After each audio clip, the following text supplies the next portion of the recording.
Hey, it's your girl KV back with another review for Real Housewives of Potomac. This episode was cool. It was a little filler episode. I guess it gave enough to talk about. um,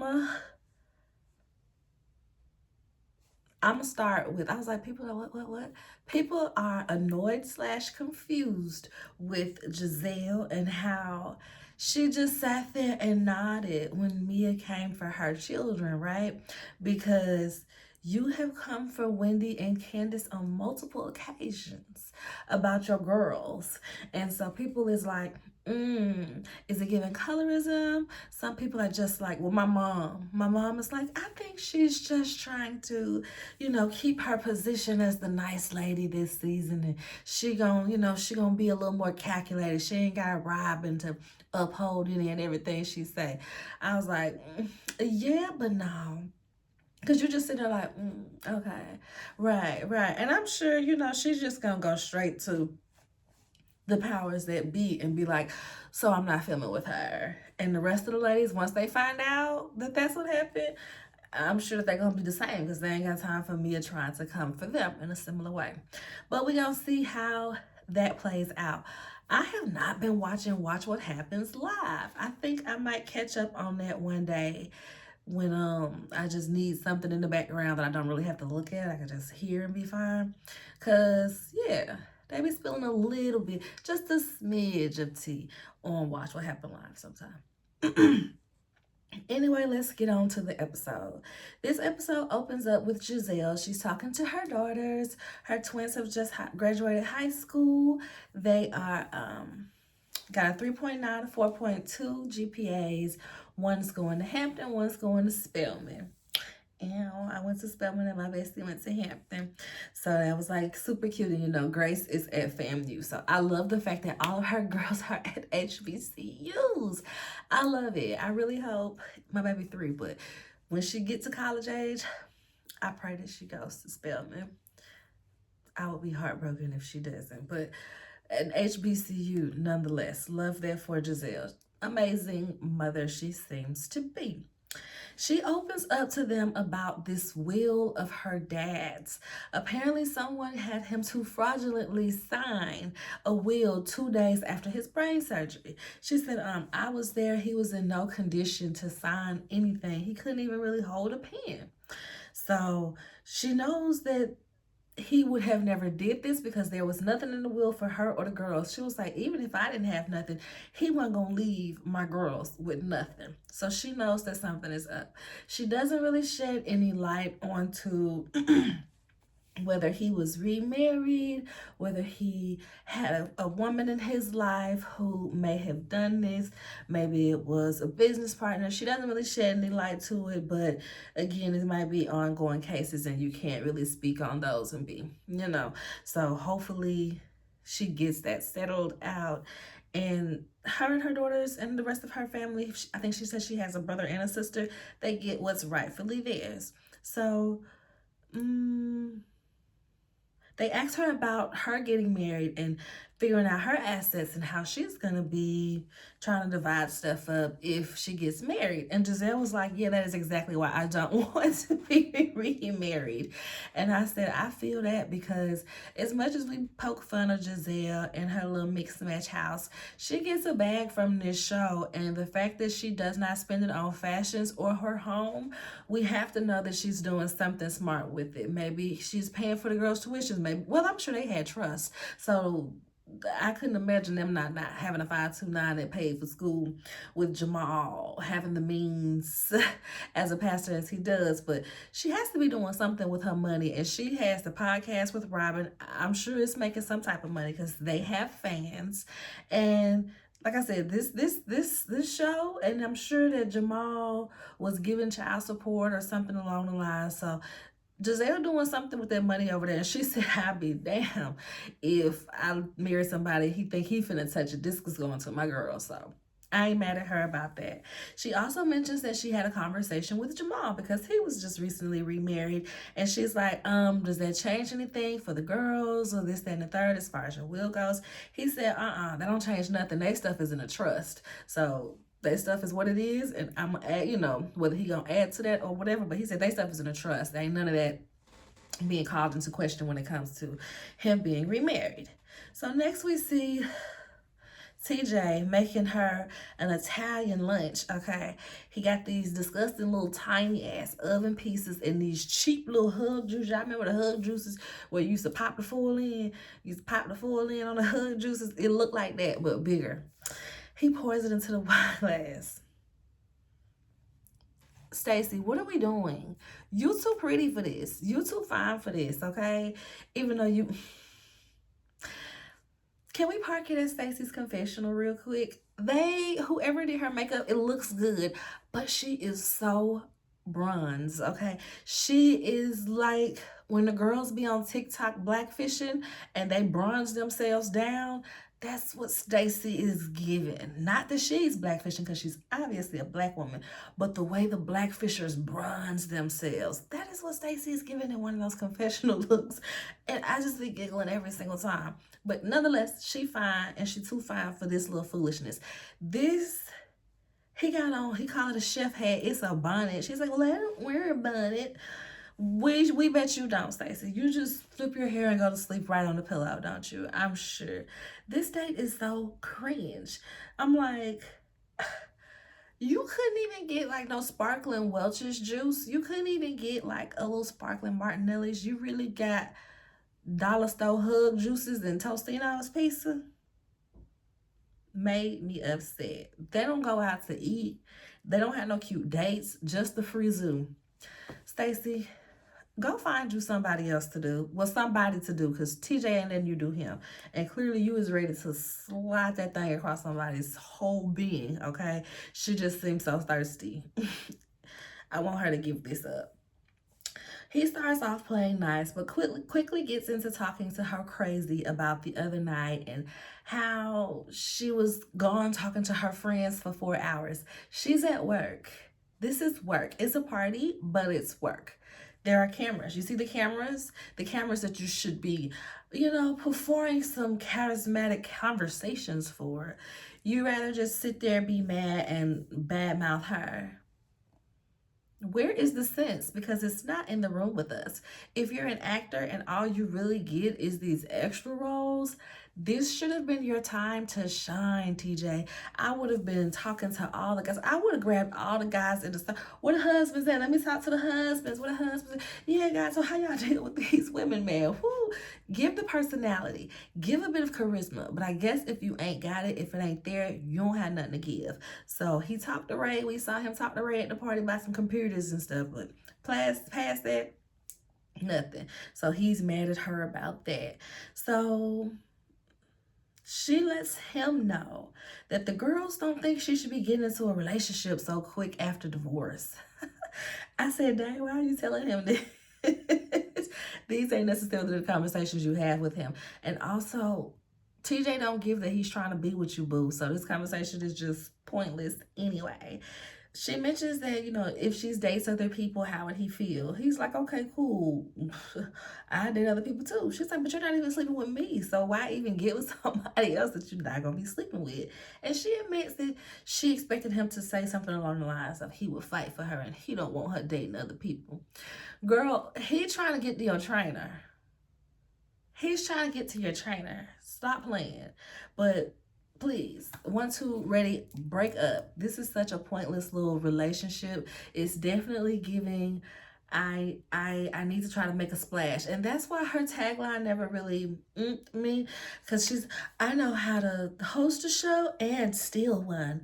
It's like, girl, we don't know that. Did you get fired from QVC or did you voluntarily leave? But for you to say you know how to steal a show and this our first time really seeing you in this type of space, it's like, you finna bring me some bull. And that's how I've been feeling about it. Even though she's a cute little Kiki, her little naivete is refreshing with this group of girls. But this thing with TJ is tired, it's played. Please end it very soon. He asked her if she got a forensic accountant for the divorce. She lets him know that she's not comfortable having that conversation with him. And I'm like, why would he even feel comfortable asking her that?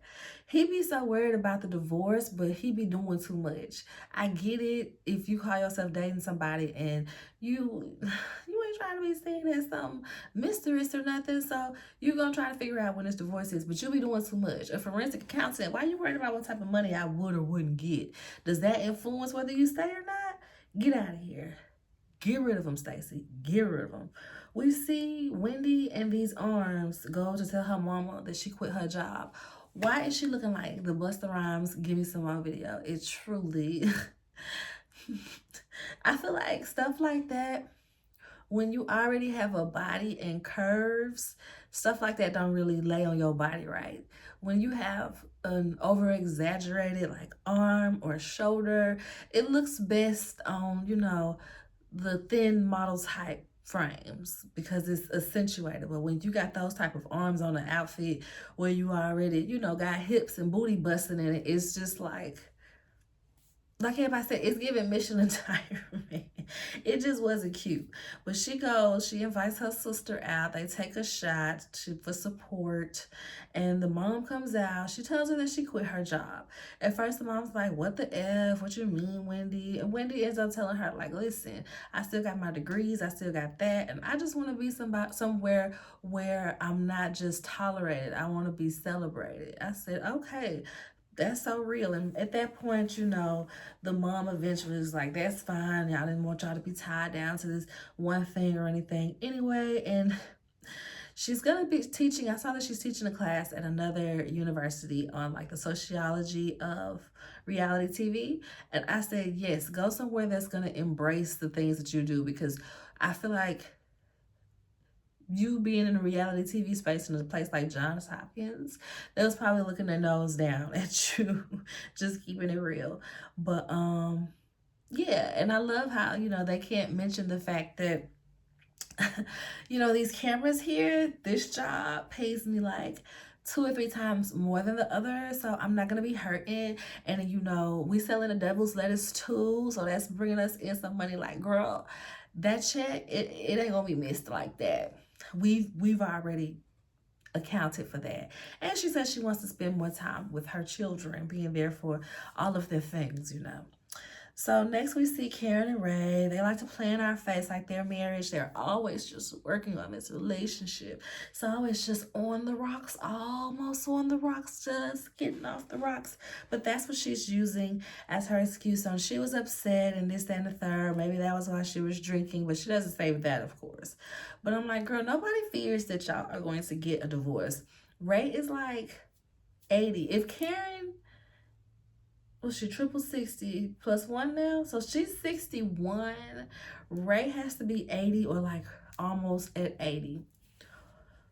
Who finna divorce at 80 years old? No, lady, you finna take care of me and keep your little boyfriend to the side. Speaking of boyfriends, he mentions that he drives her everywhere. I said, well, why can't she get a driver? And I said, oh yeah, because last time she had a driver, they slaughtered her like this. Who is this? What's his name? Blue Eyes. He's the driver. Last time she had a driver, everybody was saying that she was banging him. So Ray said ain't gonna be no more drivers, okay? Don't make your cheatation so obvious. I still got a reputation in these streets. Good Lord. So next we see Kiana and Mia. They annoyed me too. They sit down to talk about mental health and G's possible triggers. Everyone is telling Mia the same thing. He is not mentally stable or he's just not, forget the mentally stable. He is not emotionally prepared to be in the same room with your boyfriend. Y'all still married. Y'all ain't been officially divorced. He's still in the same building. He be popping up over there trying to make sure that this man ain't taking over his family and his kids still love him and stuff, which them kids seem like they really love their daddy. I love it. But he don't want to hang with this man, Mia. So stop forcing them into situations where they're all trying to look like one happy family because that's what you want. And it's for the kids. Like, girl, bye. She's still entertaining the idea of getting Jeremiah paternity tested because Ink is saying that he could possibly be the dad, but she says that she know that Gordon is because that's when she had the intrauterine IUI, intrauterine inception.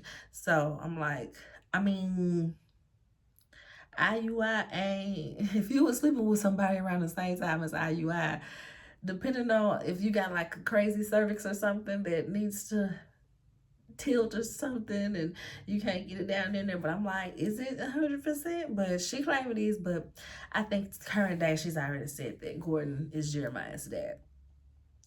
Kiana says she's gonna get Greg to send Mia some resources to help her along this way of having these difficult conversations with Gordon. Kiana is, I liked her so much last season, but this season she seems like she is just so, what is the word? It's not landing well. It's not landing well. She brought this man on this show and they're getting this house together. A lot of people feel like their chemistry is questionable. I could definitely see where they're coming from, but he seems a little older. This is not really his space. He got this young fly girl to be on his arm. He ain't really signed up for all this extraness, but I don't necessarily like the way he don't give loving and endearing. Okay, he just doesn't give loving and endearing. So it makes us look at Kiana like, well, what's going on, sister? Like, what's happening? And then also we see her at his business and doing stuff for his business more than she does her own. And I know she addressed this thing that yeah, the spy is basically on autopilot. So baby, it shouldn't be on autopilot. You're the boss. If everything is running smoothly, you need to be trying to add services, add new people, figure out how to grow some more. Girl, you could be in a position where you open up a whole nother location in the year, but you're too worried about him and his business where he clearly doesn't even appreciate your efforts. It's not a good look. It is not a good look. We see Ashley and Giselle do this little speed dating event. Um, it's cute enough, I guess. Ashley has a type, and so does Giselle. That's literally like how we sum it up. Ashley wants the white men's, Giselle wants them dark and bald headed. Okay. Lastly, we see Mia and Gordon having another conversation in front of the kids. Every time we see her, she claims that Gordon is on the brink of a manic episode or he just had a manic episode. Like, she is just really weaponizing his mental health and it's disgusting. The son is asking her, well, why does daddy live in another house? She's like, remember I told you about us getting a divorce? He said, no, you didn't. She said, oh, not you lying and gaslighting your kids on camera, Mia. Like, and then she turns around later on and says that, I just work so hard at protecting their innocence. And, you don't shield them from nothing, Mia. You have them on TV, but we'll get to that. We'll get to that. Gordon ends up getting there. They're having this conversation. She's like, yeah, we're talking about our feelings and how they're going to feel with the divorce, etc., etc. She's asking the son, why is he sad? He said, because he wants them all to be together. And she's just really like, I feel like it was kind of annoying because ask him once why he's sad and what he wanted, but her continuously prying when this is one of those situations where it's like, it's kind of obvious what the problem is, girl. He literally asked you, why is his daddy not living here? So that's why he got a problem with it, because his daddy not living here. Like, leave that boy alone. And Gordon jumps in and said, listen, I would be sad if he wasn't sad. And she's just like, okay, yeah, true. And then they end up talking about they're talking about marriage. She's talking about marriage. You get with somebody, you love them, you think you're gonna be together, you have children. And some people end up in divorce. And she said, well, where did y'all meet? Gordon says, we met in North Carolina. Yeah, but where in North Carolina? He's like, Southeast North Carolina? She was like, yeah, but where? We met at the club. I said, baby, their classmates absolutely told them, your mom's a stripper and your dad met her at the strip club. Because why else would they even be asking them that? The daughter ends up whispering to Gordon, what if mommy marries Ink? He's like, that's her decision. And then the little girl is telling her, you can't marry Mr. Ink. I said, oop. Like I said, she swears she's protecting them, but she's really giving them unrealistic values, and so they disagree on how they should tell the kids and express these things to the children. She tells him that she talked to Kiana about boundaries and how him living in the building is insane. I said, him living in the building isn't insane. Him coming to knock on the door for his favorite mug is insane. If he were um emotionally over this relationship, him living in the building wouldn't be insane, because the kids are small enough to where that is a convenience. But if he's not emotionally there, I get it. But him living there ain't insane. It's him abusing the fact that he lives there that's insane. But she says she also talked to Ink, and Ink is telling her that she is not emotionally available to him because she's so worried about Gordon.